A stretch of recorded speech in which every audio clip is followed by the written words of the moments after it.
अच्छी सेहत अच्छे खाने की ज़मानत है।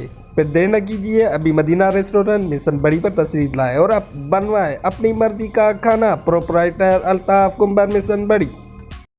अस्सलाम वालेकुम। मिशन वडी न्यूज़ नेटवर्क में भलीकार ख़बरों असां शेयर कंदा हलूं। यूसी मिशन ते जमीयत उलमा इस्लाम पारां फार्म बहाल थियण खां पोइ वार्ड नंबर 1 जे काउंसलर हाफ़िज़ मोहम्मद सोराब मंगरे मिशन वडी न्यूज़ नेटवर्क जे रिपोर्टर ज़फ़र कुंबर सां ख़ुसूसी ॻाल्हि ॿोल कई आहे। अचो तव्हांखे उहा ॿुधायूं।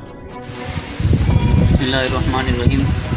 ऐं मिशन वडी न्यूज़ नेटवर्क जो घुराईंदो आहियां जिन मूंखे मान ॾिनो आहे। अॼु माशाल्लाह पाण इंटरव्यू वठण जे लाइ आया आहिनि। अल्लाह पाक खे सदा आबाद रखे, सलामत हुजनि। अल्हम्दुलिल्लाह असां इलेक्शन जे अंदरि बीठा आहियूं जमीयत उलमा इस्लाम जे तरफ़ां मिशन यूसी जे अंदरि, जंहिंजे अंदरि 4 ॼणा आहियूं। आउं आहियां जनरल काउंसिल वार्ड 1 ते, मौलवी अयाद आहे डिस्ट्रिक्ट ते, ऐं मौलाना बशीर खोसो साहब आहे चेयरमैन जी सीट ते, वाइस चेयरमैन हाफ़िज़ ज़ुल्फ़िकार मंगरियो आहे। उम्मीद है त इंशाअल्लाह ताला मिशन जी आवाम आलिमन सां तमामु घणी मोहब्बत करे थी, ऐं हिते उलमा जी वॾी महिनत रही आहे, साईं वरी जी वॾी महिनत रही आहे, साईं मोहम्मद इस्माइल जी वॾी महिनत रही आहे। उन्हनि जी महिनतूं रहियूं आहिनि। उन खां पोइ मिशन जे हिन वक़्तु बि जेके उलमा आहिनि तमामु घणी महिनत करे रहिया आहिनि। मिशन जी आवाम जेका आहे आलिमनि खे तमामु घणो पसंदि कंदी आहे। इंशाअल्लाह मूंखे पूरी उमेद आहे त हिन वक़्तु मिशन जी जेका बि आवाम आहे भरपूर उलमा जो साथ ॾींदी। इंशाअल्लाह पाण बीठा आहियूं मज़बूती सां, सभु साथ ॾिजो। अल्लाह पाक तव्हांखे इंशाअल्लाह ताला कामयाबु कंदो। जेकॾहिं असां कामयाबु थींदासीं तव्हांजी पंहिंजी कामयाबी आहे इंशाअल्लाह।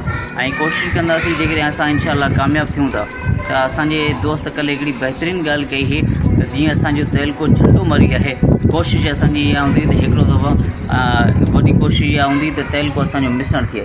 मिसण जी आबादी तमामु घणी आहे, मिसण जो शहर तमामु सुठो आहे।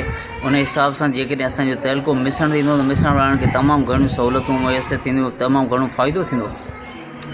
ॿी ॻाल्हि इहा आहे त इलेक्शन जे हिसाब सां 5 साल 4 साल जेके मिलनि था, इन्हनि 4 सालनि जे अंदरि जेके यूसी जे अंदरि असीं एतिरो कोन था चऊं जो असां तव्हांजे लाइ माना रोड रस्ता हर चीज़ ठाराए सघूं था, पर यूसी जे अंदरि जेको कमु अचे थो इंशाअल्लाह ताला उन कम मज़ा हिकिड़ो टको बि कंहिंखे खाइण कोन ॾींदासीं।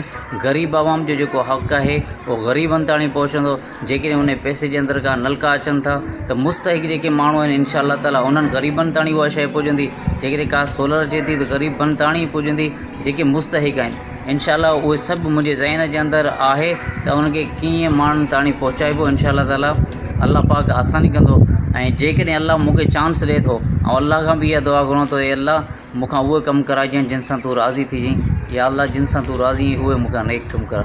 जज़ाकल्लाह। मिशन न्यूज़ जूं वॾी महिरबानियूं जेके अॼु आया, ऐं उमेद आहे त इंशाअल्लाह ताला मिशन जूं जेके बिरादरियूं आहिनि समूरियूं इंशाअल्लाह हिन दफ़े आलिमनि जो साथ ॾींदियूं।